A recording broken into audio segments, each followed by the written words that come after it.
ہمارے ہاں بہت زیادہ مسائل تب پیدا ہوتے ہیں جب لوگوں کی سوچیں اور رویے منفی ہونے لگ جاتے ہیں۔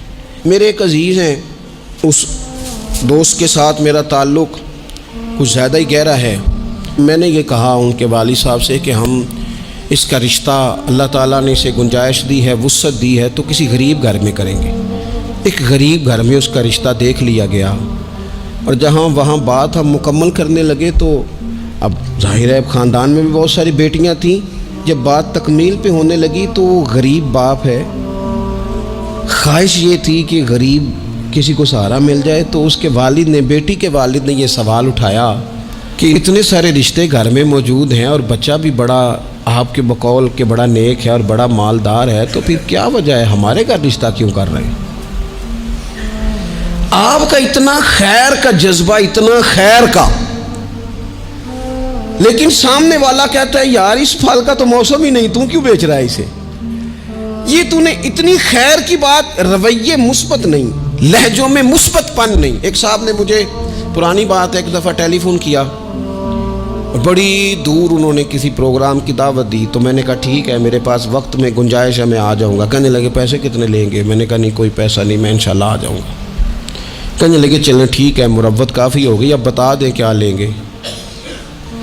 میں نے انہیں کہا یار آپ شرمندہ کرنے لگ گئے ہیں، میں وعدہ کر لیا انشاءاللہ آ جاؤں گا۔ کہنے لگے اگر آپ پیسے بھی نہیں لیتے اور اتنا لمبا سفر بھی آپ نے کرنا ہے، پھر آپ کے مقاصد کیا ہیں؟ یعنی بغیر موسم کا پھل، لوگ کہتے ہیں یہ کیا بات ہو گئی جی؟ بہت سارے جھوٹوں میں آپ سچ بول رہے ہیں تو سچ اجنبی لگنے لگ جاتا ہے کہ اس نے سچ ہی بول دیا ہے۔ اتنی ساری منفی باتوں میں ایک مثبت بات کریں تو وہ مثبت بات تھوڑی انوکھی انوکھی سی لگنے لگ جاتی۔ رسول کریم نے جب مثبت رویے دیے نا، مثبت، تو جو سوچیں صدیوں سے منفی ہو گئی تھیں وہ یہ خالص گھی ہضم نہیں کر سکیں۔ انہوں نے تلواریں نکال لیں، انہوں نے روڑے اٹھا لیے، انہوں نے میرے نبی کو تکلیف دینی شروع کر دی۔ انہیں خالص گھی ہضم نہیں ہو رہا تھا، ان کی سمجھ میں نہیں آ رہا تھا کہ اس معاشرے میں یہ والا سودا کیسے بک سکتا ہے۔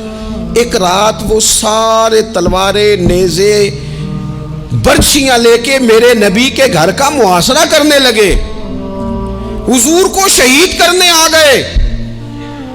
ان کے ہاتھوں میں تلواریں ہیں کہ ہم آج اس سچ کو معاذ اللہ مٹھائیں گے، اس خیر کے جذبے کو مٹائیں گے، اس دل میں جو اتنا درد ہے اس کی دھڑکن کو معاذ اللہ بند کریں گے۔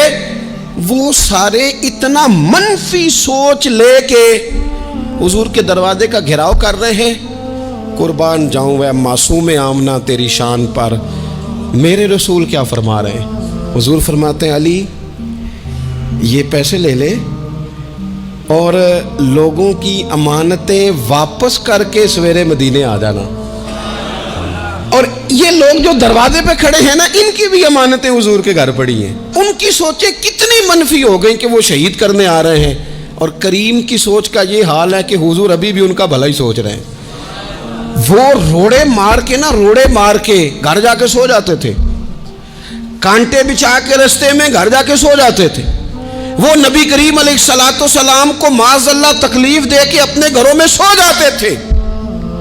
اور یہاں حالت یہ تھی کہ وہ جو پتھر مار کے سوئے ہیں نا، کانٹے بچھا کے سوئے ہیں، یہ نور سے بھرا ہوا وجود رات کو اٹھتا تھا اور ان پتھر مارنے والوں کی ہدایت کی دعا مانگنی شروع کر دیتا تھا۔ سلام اس پر، سلام اس پر کہ جس نے دشمنوں کو بھی کبائیں دیں، سلام اس پر کہ جس نے گالیاں سن کر دعائیں دی۔ ایسا انوکھا انداز، اتنی مثبت سوچ، اتنا مثبت رویہ۔